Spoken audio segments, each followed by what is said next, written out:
Good morning, everyone. I'm Roberta Bardini from the Polytechnic University of Turin, Italy, and I work in the Systems Biology group from the Department of Control and Computer Engineering.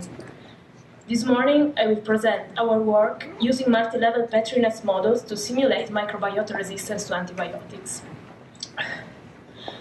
So, antibiotics are able to cause the spread of an antibiotic resistance by killing non-resistant cells and augmenting the probability resistant cells will spread resistant factors to non-resistant ones. But this problem can also be analyzed on the level of the human host population. In fact, all the mechanisms carrying to the spread of antibiotic resistance happen within a human host, but can be triggered throughout the interaction different human hosts can have between each other in the systems they live into. For instance, the food production system, attending hospitals or receiving clinical treatments. So this is a urgent threat to the human populations. These data come from this year and are relative to the US alone. For this reason, we decided to target this problem with our computational methods. And in this presentation, I will overview briefly some existing approaches to the problem and existing strategies, present our method and the model we implemented to face, in the first instance, this problem, two experimental designs we built up for testing our model, and the next step we intend to carry out from here on. So, since the spread of antibiotic resistance is a systemic problem, it needs systemic interventions, which generally speaking can go under the definition of policymaking. So, orienting the way the population of human hosts interact so to reduce the risk and slow down the process of the spread of resistance. More specifically, concerning clinical innovations aimed at this scope, we can develop new treatment protocols optimized for preventing or slowing down the spread of resistance. We can perform preventive actions such as the reintegration of non-resistant cells into the existing microbiotes, and develop alternative treatments to antibiotics. The role of computational models in this frame is, first of all, to better understand how the system works, so to analyze it, taking into account all its underlying complexities and its multi-level structure, in order to predict how it will behave a long time or starting from different initial conditions. This can include also the use of models as decision-making support tools for testing how the effects of new policies or of new treatments could be like over the system a long time. So, in other words, they can help understand the complexities underlying the model for developing underlying the system, for developing strategies which must be implemented in good practices on an everyday basis, both at the system and the clinical intervention level. So, our specific approach is based on a formalism which is called network nets. That is based on Petri nets, so a formalism able to represent parallel and distributed processes in terms of different states of resources and resources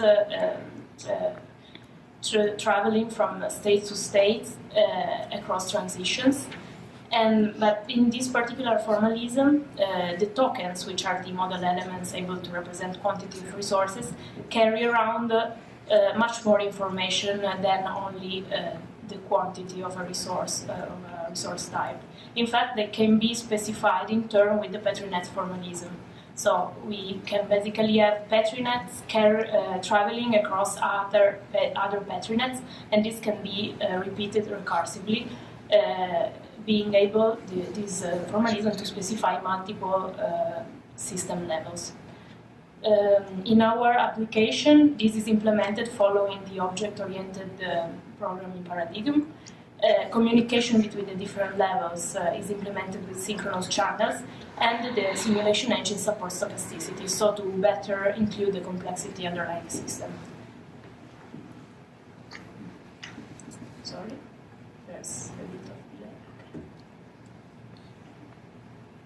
delay. Our model is organized in 3 main levels. The top level is centered on the human population hosts, the population of human hosts, and at this level, each human host is represented by means of its microbiota.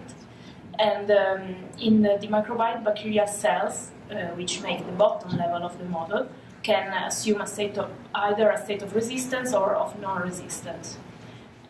This is specified with 2 separate places at the middle level, and each of the 2 populations, resistant and non-resistant cells, have separate growth mechanisms, but the overall population dynamics is constrained by resource availability. Horizontal gene transfer mechanisms are implemented for making resistant cells out of non-resistant ones, out of existing non-resistant ones, and dedicated network structures can trigger events such as antibiotic administration and bacterial reintegration events. Also, the overall state of the network can be assessed through the dynamic computation of a score referring to the point prevalence of resistance within the bacterial population. So the ratio between the resistant cells and the overall number of cells.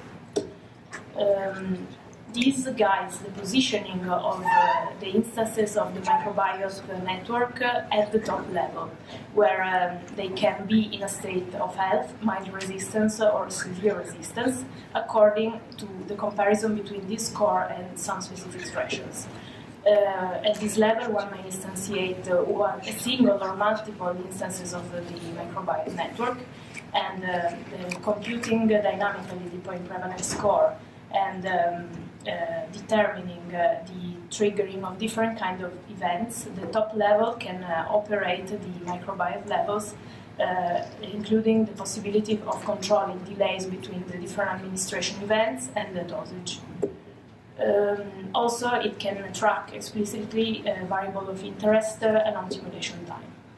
For instance, in a first experimental design, we track the point prevalence score to assess the effect of the different treatment protocols we wanted to test. So with no treatment, that stayed a sort of steady state, with following what our simulation of a traditional treatment, including 2 doses, one lower and one higher. It increased sort of proportionally respect to the dosages, following the administration events and reaching in the end a state of severe resistance. And when to the first administration event was put in parallel a antibiotic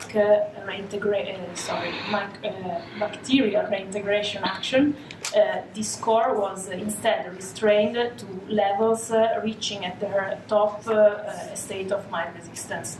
And after the first administration event, the resistance state was not reached at all.